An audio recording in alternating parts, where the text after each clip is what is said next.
trying to get this bag too. Man, tap in, brand deals, right? Let's get this money. Let's monetize. Like, I'm trying to get this money too.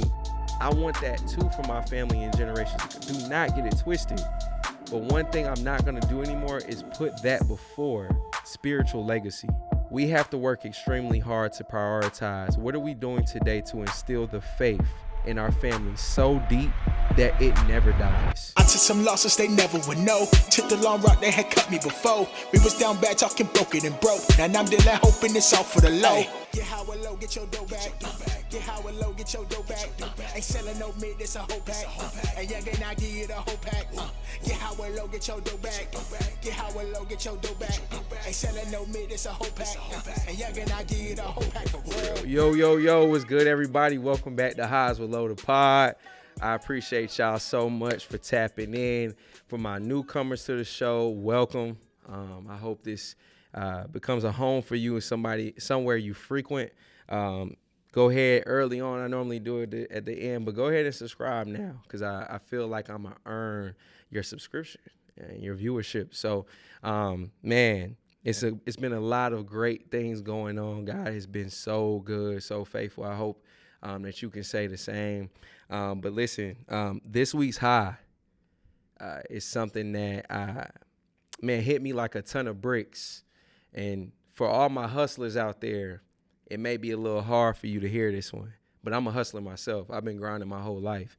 Anybody close to me could tell you, I'm going to go get it. But at the same time, this is a realization that I had that was very, very necessary. And so what is that? This week we're talking about spiritual legacy versus financial legacy.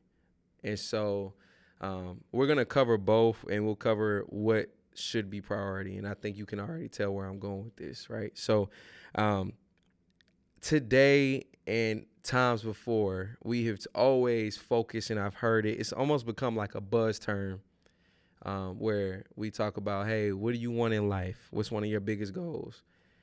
And a lot of people say generational wealth.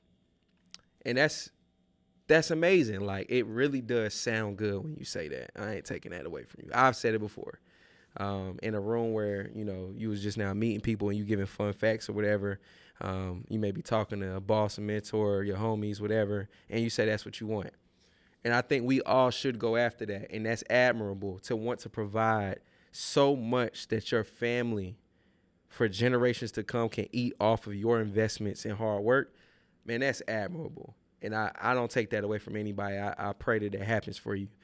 But what I want to come to you to talk to you about today is that should not be a step ahead and a priority above the spiritual legacy you leave behind. The spiritual legacy you leave behind is true wealth for your family. Okay? Let's talk a little bit about ownership real quick. Worldly ownership. Let's say I buy a house, all right? Let's say I die before I pay the house off. Did I ever own it? No. Okay? Same scenario. But let's say I pay the house off before I leave. Did I ever own it? Yes, I did. It can go to my children. They can enjoy it for some years, right? Because I own it. And then when they pass, it can go to their children, right? They can sell it. They can live in it as well. By then, they probably be a little too old. They probably be like, nah, I want to go to somewhere else more modern, right? But their children's children, however many generations down before Jesus Christ comes back, they can enjoy that. But the point I'm getting at is everybody will perish. We will all pass.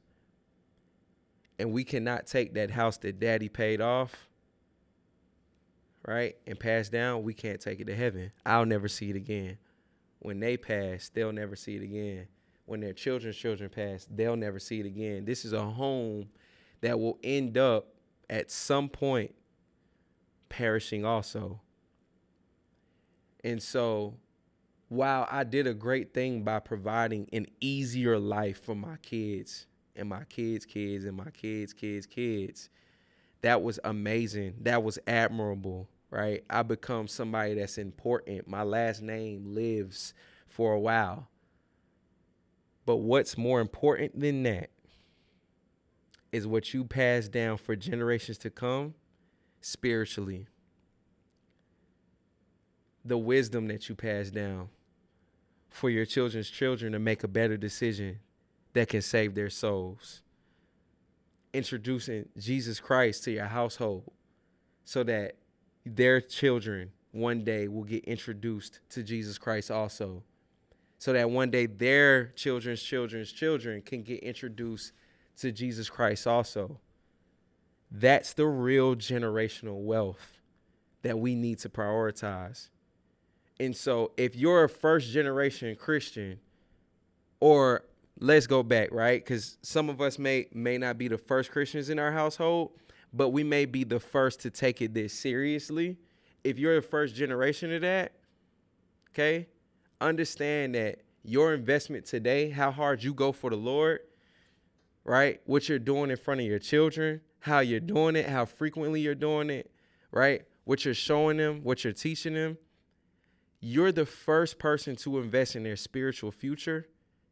And depending on your yes, is going to depend on how many other people say yes later.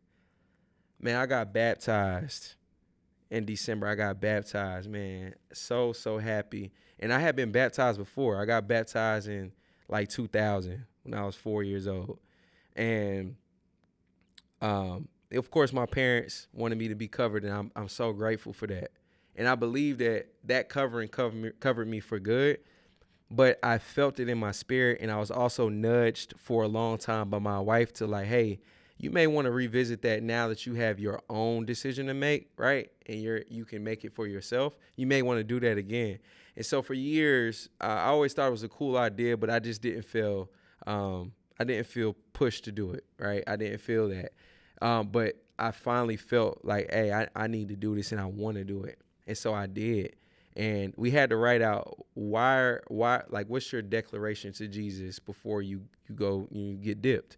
And so I wrote on there, and it's probably not exact. I pray that me getting baptized and my yes to Jesus leads to my children saying yes and all the other men in my family saying yes too. And so we have to work extremely hard to prioritize. What are we doing today to instill the faith in our family so deep that it never dies? Because at the end of the day, this world will fall. It will be destroyed. And heaven and the afterlife will be for eternity. And we need to be sure that what we do today, the investments, the decisions, the conversations that we have today sets up as many people that we love to be successful in that and to have glory and meet Jesus one day and enter the gates. That's the biggest, y'all, there's no better reward. It doesn't get higher. And so while we chasing that bag, I'm trying to get this bag too. Man, tap in, brand deals, right? Let's get this money. Let's monetize. Like, I'm trying to get this money too. I want that too for my family and generations to come. Do not get it twisted. But one thing I'm not going to do anymore is put that before spiritual legacy.